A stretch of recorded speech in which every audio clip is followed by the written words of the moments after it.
Welcome to Down About Thailand. I'm standing at the top of Pratanak, looking down into Pattaya. If you're familiar with Pattaya, you probably recognise where we are. It's up the Monte Carlo twist. Today I wanted to talk about Thailand's tourism industry because there's a lot of question marks about what's going to happen because of this pandemic, and I wanted to put my 2 penny in for what it's worth. You see, I can't help think that Thailand will emerge as one of the big victors when tourism does recover, and that's the big question. When will it recover?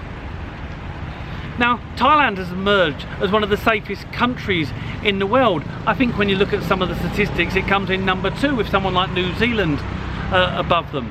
Where you look at some of the more established big players who you would expect to do well, like the UK and America, and they've struggled. So it stands to reason when people do get the opportunity to travel abroad that Thailand would feature on their radar. Now, Thailand has done a good job of controlling this virus. Number of reasons why, in my opinion. First of all, we can't discount this weather. It would appear that heat does play a role in suppressing this virus.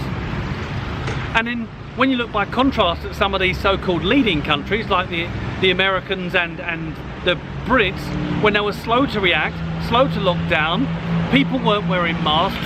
In fact, when I watch the news now, there still seems to be a lot of ill-discipline. I cite the Bournemouth beach, which was packed when a bank holiday weekend just went. Whereas here in Thailand, we kind of adapted very quickly. I mean, for many of us that are used to get on the BTS in Bangkok, and with some of the pollution that's been around, we're quite used to putting a mask on, and so we took this very seriously. And when I still go into shops and move around, I'm getting my temperature checked all the time. I'm having to sanitize my hands and document where I'm going. All very good. When I talk to my brother back in the UK, he's not seen such discipline.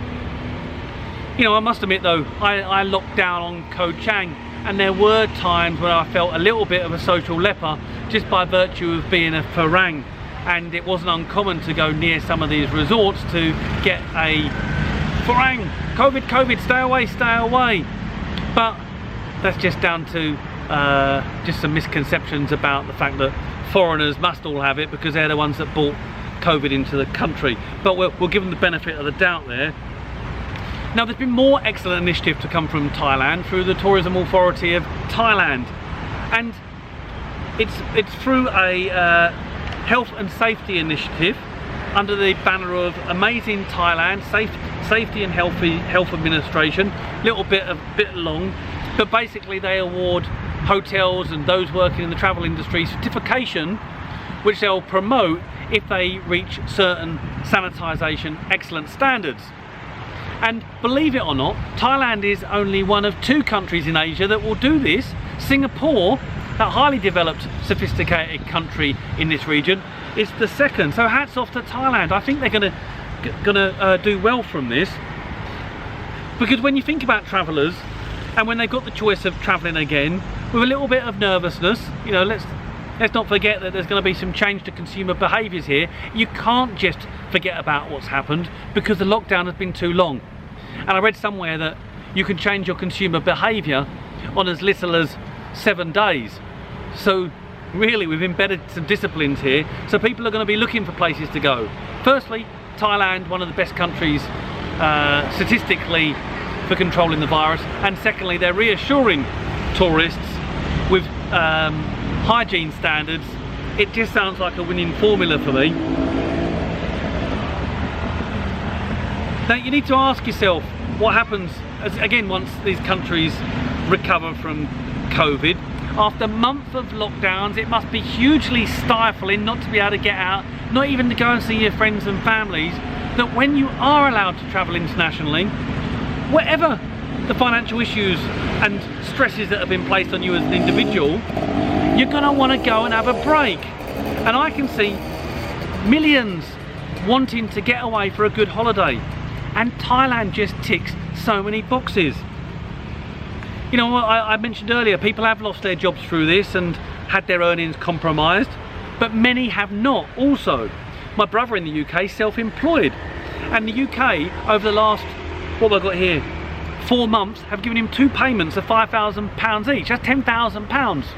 He's happy as Larry and can't wait to get to Thailand and spend some of this money. Also, to compound this, hotels are desperate to welcome people, and we're already seeing some fantastic bargains out there. So cost of staying in these hotels will drop. Not sure what's going to happen to air travel, but everyone's going to need to win these customers back.